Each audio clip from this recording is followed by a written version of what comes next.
A História da Literatura Ocidental, por Otto Maria Carpo.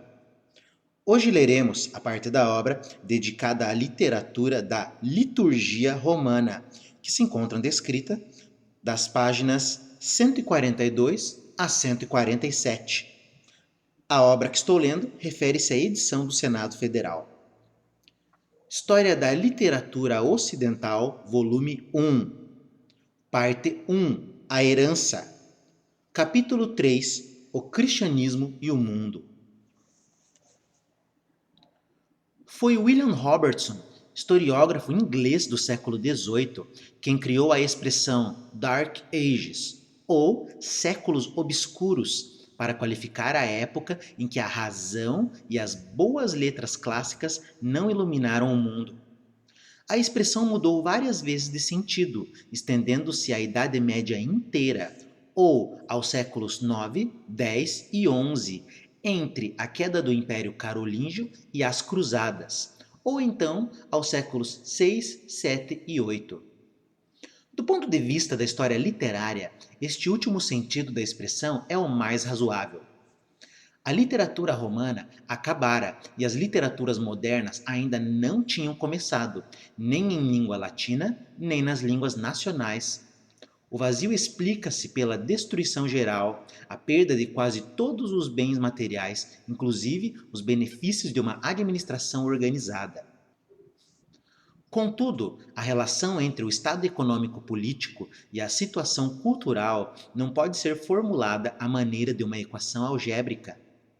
Antes dos séculos obscuros e depois, as maiores devastações materiais não impediram o cultivo das letras, e a inografia ambrosiana e pós-ambrosiana, literatura original e poderosa, constitui um primeiro desmentido àquele inglês incompreensivo. Outro desmentido, mais forte ainda, revela-se no estudo da liturgia romana. É ela, sem dúvida, uma obra literária, embora de um tipo diferente da literatura pagã e da literatura medieval. Constitui uma literatura sui generis, não comparável a nenhuma outra, de modo que nem os critérios classicistas, nem os critérios modernos a ela se aplicam bem. A mais geral e mais rigorosa das normas historiográficas exige a compreensão e apreciação de todos os fatos históricos segundo os cânones e critérios da própria época a que pertencem. Vista assim, a liturgia é alguma coisa mais do que um cerimonial eclesiástico. Revela-se como obra literária, cujo valor, se bem que relacionado intimamente com o credo que exprime, não pode depender das convicções religiosas da crítica ou do crítico. A apreciação literária da liturgia exige, certamente, uma suspension of disbelief da parte do descrente, mas a leitura compreensiva de Dante e Milton exige o mesmo de todos os que não são católicos florentinos ou puritanos ingleses. Após a suspensão da descrença, ninguém negará à liturgia o caráter de grande obra literária que marca os séculos 6 e 7, iluminando-lhes a obscuridade. A liturgia romana compõe-se de certo número de pequenos textos religiosos, reunidos conforme a atuação do sacerdote no altar. Alguns desses textos são iguais, permanentes em todas as missas, particularmente o cânon, que inclui o sacrifício e a transubstanciação. Outros mudam conforme os domingos e a sua posição nas fases do ano eclesiástico. Mais outros, segundo os dias dos santos cujo martírio ou translação se comemora. A origem romana da liturgia em vigor explica, nestes últimos casos, certa preferência dada aos santos locais da cidade de Roma, de modo que a ordem dos serviços religiosos nas igrejas romanas, igrejas de estação, influi na composição da liturgia e do ano eclesiástico. Não é possível verificar com certeza quando, onde e por que todos aqueles textos foram redigidos e, depois, reunidos em ordem definitiva. As origens da liturgia assemelham-se à maneira como a filologia do século XIX imaginava a criação das epopeias populares, do poema Der Cid ou do Nibelungenlied, de autoria coletiva. O verdadeiro autor da liturgia é a Igreja. Havia várias igrejas e várias liturgias. Só no Oriente existem ou existiam dois grupos inteiros de liturgias, do tipo antioqueno e do tipo alexandrino, redigidas em grego ou em línguas asiáticas, e uma delas foi a primeira liturgia romana, hoje desaparecida. No Ocidente se introduziram variantes da forma oriental, a liturgia ambrosiana da Igreja de Milão, a liturgia moçárabe ou gótica na Espanha, a liturgia céltica nas Ilhas Britânicas e, particularmente na França, a liturgia galicana, que influiu muito na formação definitiva da liturgia romana, para ceder, enfim, a esta que suplantou no Ocidente todas as outras. A liturgia romana é um compromisso entre as liturgias orientais e ocidentais e um compromisso extraordinariamente feliz. A história da liturgia romana encontra-se no Liber Pontificalis, a crônica dos primeiros papas, na correspondência papal e nos martiriológios romanos. As missas do século V e VIII subsistem em três velhas coleções: o Sacramentarium Leonianum, o Sacramentarium Gelasianum e o Sacramentarium Gregorianum. Com a interpolação de elementos galicanos no Sacramentarium Gregoriano, na época e a pedido de Carlos Magno, terminou a evolução. Na Idade Média, fizeram-se apenas modificações sem importância. O, abre aspas, introito ad altare Dei, fecha aspas, pórtico da missa compõe-se de versículos bíblicos e da reza pela absolvição dos pecados. Logo, a linguagem da Vulgata.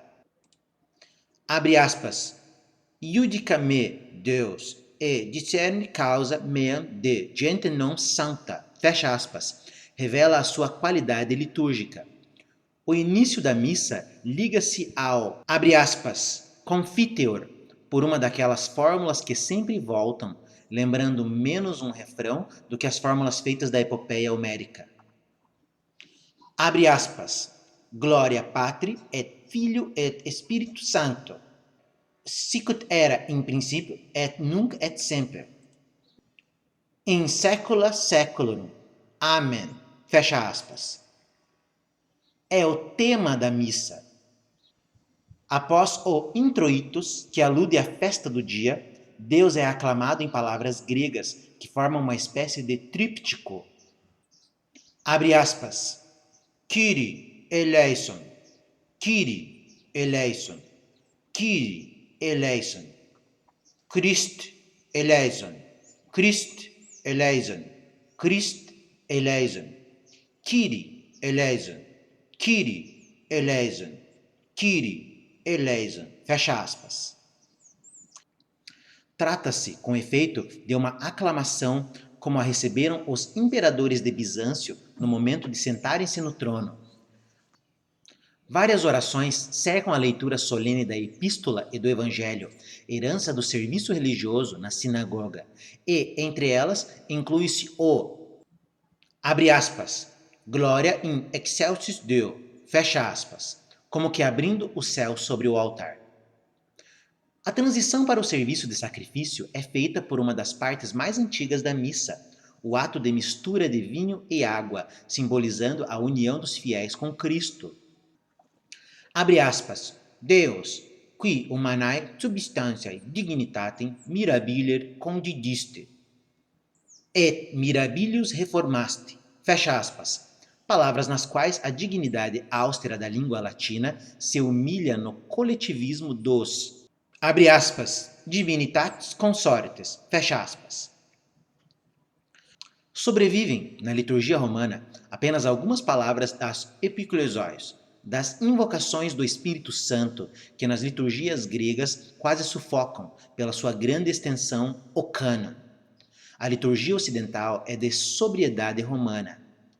Quando, e isso acontece só uma vez, cede à pompa oriental, na praefatio, com o seu júbilo dos exércitos celestes, dos, abre aspas, angeli, dominations, potestas, serafim, fecha aspas, Seguem-se, então, imediatamente as palavras secas, de maior economia estilística, do cânon, que é a parte genuinamente romana da missa latina. Romana no sentido local. No momento em que o cânon é recitado, qualquer altar católico em qualquer parte do mundo está idealmente em Roma. No, abre aspas, communicantes et memoriam venerantes, fecha aspas, a comemoração dos santos mencionam-se, além da Virgem e dos apóstolos, somente Lino, Cleto, Clemente, Xisto e Cornélio entre os primeiros sucessores de São Pedro no bispado romano. Depois, o africano Cipriano e os mártires locais da cidade, Lourenço, Crisógono, João e Paulo, Cosme e Damião.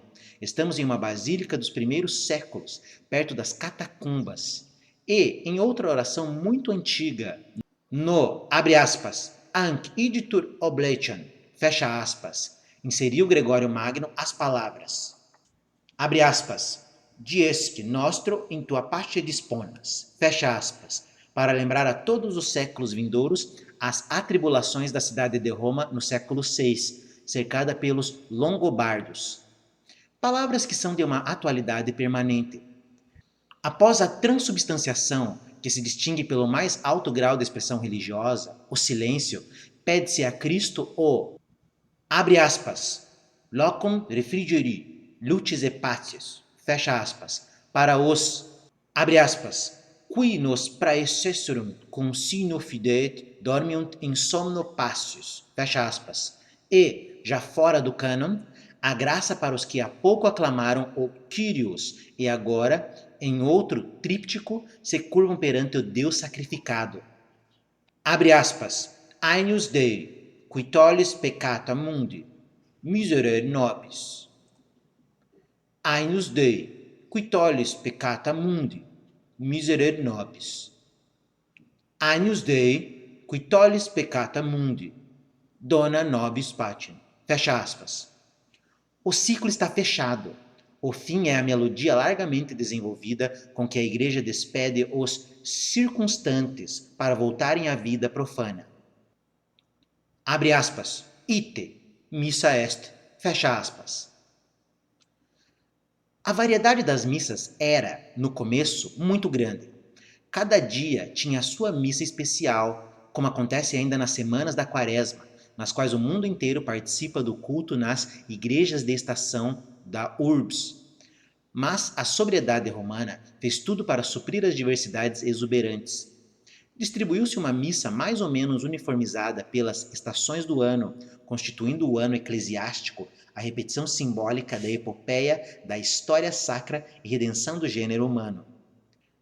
Advento, Rorare Caeli, Natal, Epifânia, Cinzas, Invocabit, Reminiscer, Oculi, Etare Jerusalem, Iudica, Palmerum, Semana Santa, Páscoa, Quasimodo Geniti, Pentecostes, os 24 domingos, desde a Trindade até a leitura da profecia apocalíptica, finados e, de novo, Advento. Afirmar que a liturgia é uma grande obra de arte implica esteticismo suspeito. Assim como a língua latina, durante muitos séculos de sobrevivência, se adaptou a estados de alma inteiramente novos, assim também a liturgia latina teve significação diferente em todas as épocas. A sua interpretação como drama religioso tem fundamento apenas na relação puramente histórica entre as cerimônias eclesiásticas e o teatro medieval, e na pompa religiosa do barroco, quando a música e as artes plásticas colaboraram para transformar a missa solene em obra de arte total, no sentido de Wagner. Essa interpretação ajuda a sufocar a palavra, mas a palavra é a essência da liturgia. A liturgia é essencialmente uma composição literária, sem consideração de efeitos teatrais ou pictórico-musicais. Talvez se entenda melhor o sentido da liturgia nas missas rezadas na alta madrugada, sem música, quando o sacerdote só murmura as palavras e o silêncio absoluto em torno do sacrifício é menos efetuoso e mais profundo. É preciso ler e entender o texto, não basta ouvi-lo, para, abre aspas, sentire cum ecclesia, fecha aspas. Então, a permanência de certos textos e as modificações de outros durante o ciclo do ano revelam-se como traços característicos de um ciclo em sentido literário de uma epopeia. A primeira e maior epopeia que o Ocidente criou. Como todas as grandes epopeias, a liturgia constitui um mundo completo: criação, nascimento, vida, morte e fim, dentro dos muros da igreja. Mundo fechado, cuja literatura é exótica, num sentido diferente do da pagã, literatura de outro mundo.